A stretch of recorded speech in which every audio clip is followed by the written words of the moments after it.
Welcome to Emuna is our future. Teshuva on Teshuva.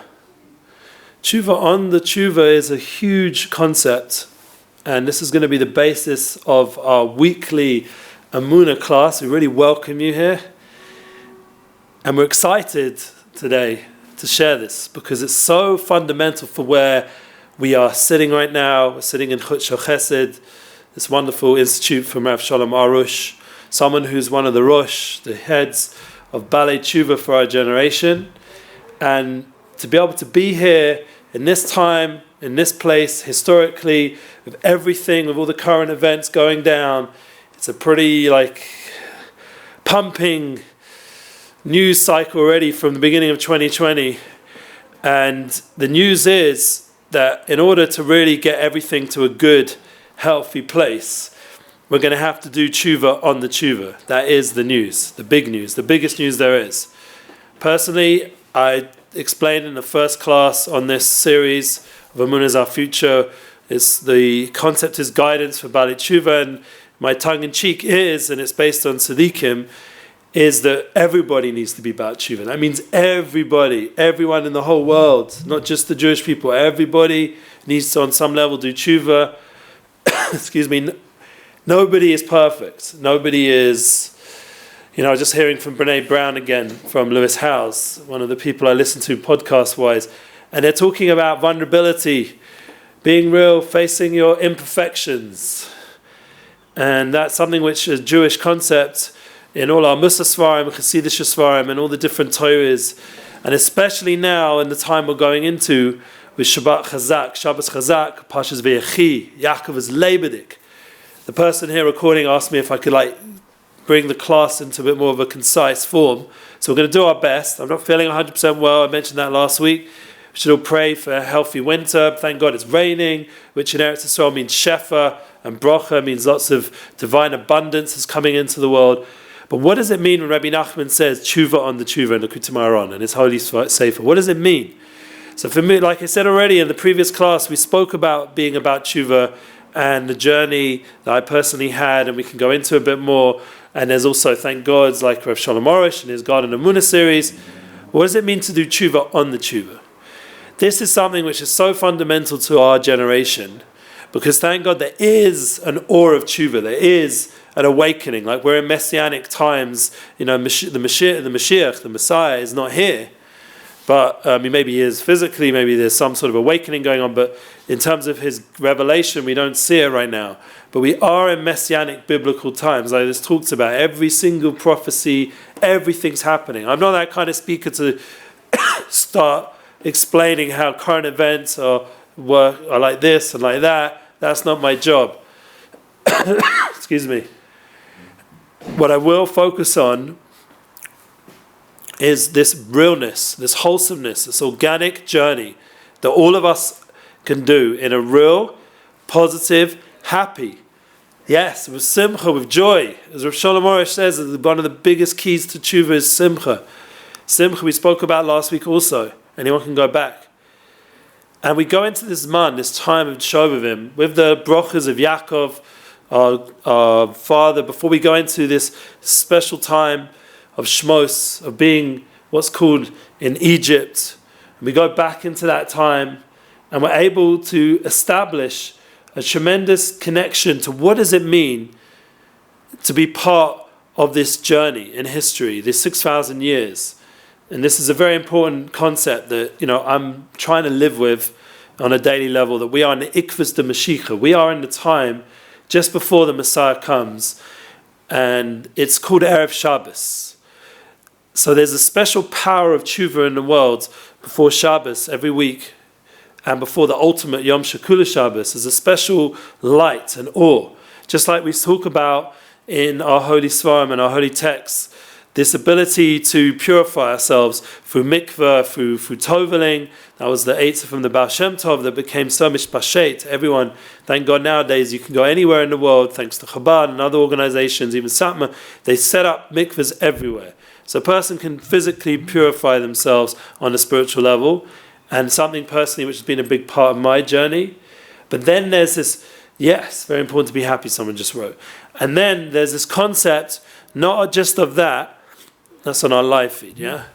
Of mikveh, there's simcha. Simcha is a huge thing there. Rizal brought down, we spoke about that.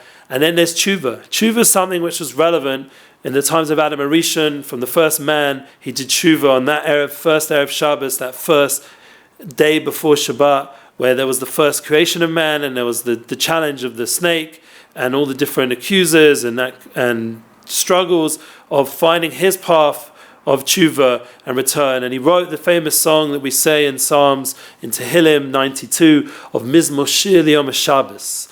And over there we see this power of tshuva. If you read the words carefully, in English, whatever language it is that you relate to, and you see in those letters, Mizmor Shir Liyom HaShabbos, Psalm Tehillim 92, you see David HaMelech, who was also one of the heads of tshuva, and Reuven, the son of Yaakov, also we see in this week's Parsha, Reshit Oni. There's a power of tshuva going on right now in the fact spiritually we're in this time, and physically and practically, and even emotionally. There's a light, like I said before, vulnerability, of being real, of not pretending to be like, this perfect spiritual guru or rabbi, and I'm gonna bless you all. No, seriously, I'm not on that level. Thank God I'm connected to people who really are. But what I will do is be very, very raw and real about how hard it is to balance out the tshuva process. There's tremendous light that comes down that gives you a connection to transformation that's real and lasting. So, for example, what happens? It's like this. This is how I saw it, and this is how I see it many times from many people, that this light of tshuva, it's called in Kabbalistic Sfarim, Gadlus Rishon, this tremendous light comes down, Arizal explains, and we get this crazy revelation of godliness. Like people call it when Shine came, one of my friends, they call it in prison, and he had this powerful moment, and this powerful moment is gone around and around. But the key is not just about the powerful and beginning. This I don't even know the word. Maybe someone can post it underneath. Yeah. But someone just said there's only a Emunah in Hashem. That's the truth. So you have this clarity of that. Like for me, it was so clear when I remember sitting in front of a very famous rabbi, and he was trying to persuade me from epiphany. That's the word, epiphany. He was trying to persuade me from not to go to yeshiva. Just stay in London, carry on your life there, slowly.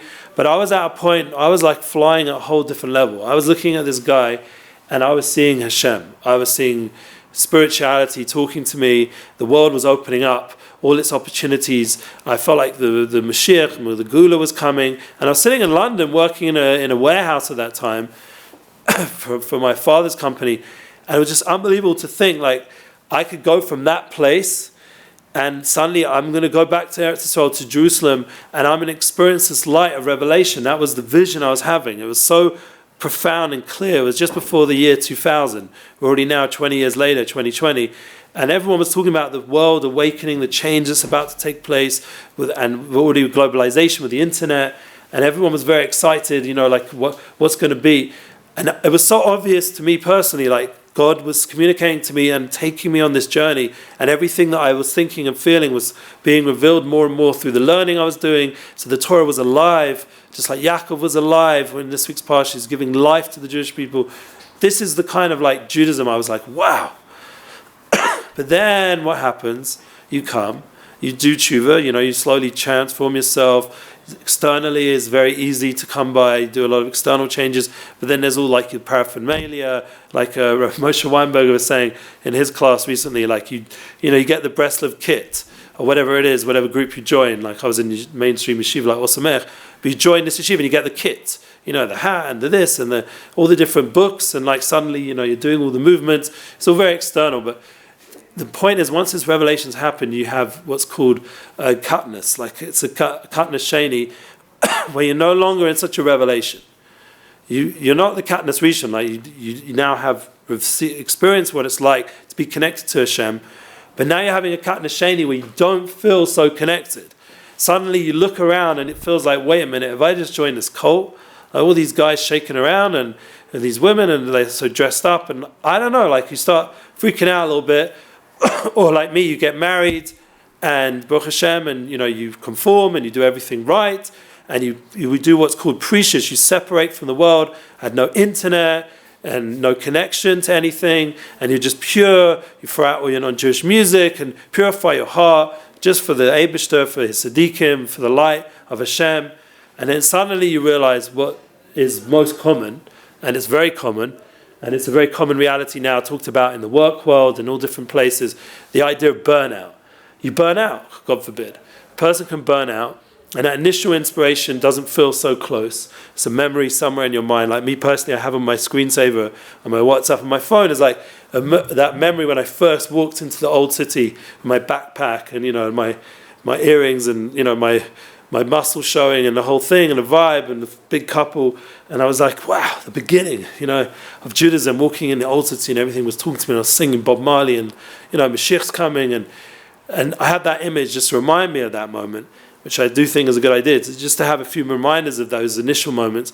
But even with that, you're burning out. What are you going to do about it? Because you're not feeling that light like you did. So you go learn, you connect to Tzaddikim, you go speak to righteous people, and you start developing a relationship with Hashem in a more real way. And what happens slowly, after a lot of hard work, and commitment and perseverance, and once again, we said, being real, vulnerable, you realize you're going to have to do tshuva on the tshuva. This is Rebbe Nachman's tremendous advice that we all need. I'm doing tshuva on tshuva. That I did tshuva, but I have to do tshuva on the tshuva. And that's a constant process. Because was it real enough? Did it combine my past? Did it combine what I'm into? Did it use all my talents and kochas and my being? Does it include my soulmate and the people I'm friends and family with? Does it have a complete, organic, wholesome, unified picture? And that is the goal of tshuva, and that's the gadol sheni, that we should then come to a real acquisition of this tshuva. And that's Shovavim, that's the time we're going into. It's like in the winter, it's a colder time, it's a bit more, like we're a bit more inclined to be a bit more, small-minded. But what do? We do tshuva on the fact that this time of year where it's like a regular Tuesday and a regular day and it's a bit dark and miserable outside, and we bring chiyas, we bring energy. We bring tshuva, we bring repentance into our life. We hear what's going on in the news, the anti-Semitism, and the current issues. Excuse me. And we're not feeling so well. And what do? We do tshuva on the tshuva. In that state, when it's not like all glamour and glitz, like just happened in the Globes, and they got a mussar on their heads this week. Ben Shapiro was picking up on it, and I was like, whoa. So I was actually speaking to a yeshiva this Shabbos. I had a Shabbaton with Nissan Black, and that was the picture you see on the YouTube video, and I posted that we were together with this beautiful yeshiva, Reshit. It was a very powerful Shabbaton. And we spoke about being real and tshuva and Emunah Pshuta, and Nissan Black had his concept of not forgetting like what you're here for, your special, unique role in history, and this idea of being real with the world, the way it's gone with all lives matter, and a lot of current issues were brought up. And Ben Shapiro also was brought up. And why did we bring him up? Because he's a voice nowadays. I'm not saying that he's going exactly as the teachings of Rav Arush. He has his path. But he did one this week quote about the Siyum Shas and how unbelievable it was, and it was unbelievable. We mentioned it last week. It was just an amazing event. And he also spoke about the concept of how the media, the world, is just like missing the point, like completely. And that is the lack of realness. This is like so obvious. When you hear him speaking, what you're hearing, it's just like almost like you want to cry. How misinformed is everybody? Like, at least say the facts, at least say the truth. I'm not saying his view is the ultimate truth and everyone should vote the way he is and everything else. I'm not talking politically. I'm talking just about the exposure of lack of truth. And that is very, very important on a daily level, to constantly not get confused by the media and to not get confused by all these things going on around and around, and to do tshuva on the tshuva. My point to these boys was all of them have power to be like a bench pro, because they're in that world, the more modern Orthodox world, or whatever it's called, where basically in America, where Ben Shapiro is like a role model. If I start talking about Rav Arush, maybe he's not as relatable to them, even though I did speak about him, and Nissan Black is a student of Rav Arush. But to make it relatable, to make it real for people, you have to talk about things once again. And that is an example for me, to tshuva on the tshuva. Because I'm taking the fact, for example, I spoke about Star Wars. There's a new Star Wars movie. I spoke about the new Star Wars movie, one, because Ben Shapiro did, but also because I was knowing that these guys, they're thinking about, like, they want to go to the film, or, there's an interest, and we have to be interesting, we have to be real, we have to be up to date, we have to know what's doing, and that's part of our tshuva and tshuva. It doesn't mean we're going to now become obsessed with whatever Star Wars world there is. We're not going to get caught up in that. It's dimyoni, it's imagination. We're going to draw out those points of truth that we all related to as a kid. If you grew up with Star Wars, that's like I did, the idea of the Force, the idea of journeying towards spirituality, the idea of fighting the darkness inside and outside, and this whole thing, like there's so many points that are relatable, that are spiritual, that we can take and do tshuva on. And that's the point, that you're taking your life and all your experiences, and you're reminding, and this is a very deep teaching from the Baal Shem Tov, and Rebbe Nachman for sure brings it out, is to remind yourself that there was a Hashem in every single experience, and that Hashem was teaching you how to come close to Him and build that relationship that we've talked about so many times before. And that really is the goal of this class, to have that, build that relationship, and that's what we're doing together. So Emunah is our future. Tshuva on the tshuva will require all of us to constantly take a real look at ourselves and our past and everything we've gone through, and to really sincerely turn it back to Hashem, to return all those experiences and talk it out with Hashem, like we talk from Rav Arush all the time. And what I would really love, once again, is to build this Emunah tour. We have Yonatan Galed, and we have Rav Elgrod, and we have Rav Arush, and we have all the different other classes, myself, and the daily halach, and everything going on our sites. I'd like you guys to bring it live to your locations in South Africa, in London, in LA. We didn't get to LA yet. To get to Atlanta, all these places. You guys are listening. Share these words, share the concepts, share the Emunah tour. Send me emails, give me feedback. If you want me to talk about something else, I'm happy to do so. But this is the Zman of Tshuva. This is the time where we can all really return, and that will bring the whole world to a truer understanding of their relationship with God, and a real long-lasting tshuva that's forever, that really has a kiyum. It makes sense of everything, of your marriage, of your business, of your work, your skills, your talents, your personality, your unique purpose of what you're in the world for. And that was one of the biggest goals of Breslev, is to remind everyone, what am I here for? What am I doing? To constantly ask yourself the truth, to ask these true big questions. And once again, like we see, everybody right now is learning Gemara Brochas. Everyone is connecting into this big Shema, Yisrael, Hashem Elokeinu, Hashem Echad, this oneness of Hashem. And to remind yourself, if Hashem truly, if you truly understand it and internalize it, you're learning in the Gemara about the Shema night and day, and how important it is as part of our Torah. That's the beginning of Shas. Taking on that unification in your day and in your night. And I spoke about it with my friends, and I'm learning it with my son, and it should be so part of our being that that oneness should make a reality, where we see the true unification of the world into positivity and oneness and godliness and love and care and all the good things that we want this world to be. It should manifest B'korav Mamish Amen. Thank you for listening. Looking forward to see your Emunah is our future posting and sharing. Thank you.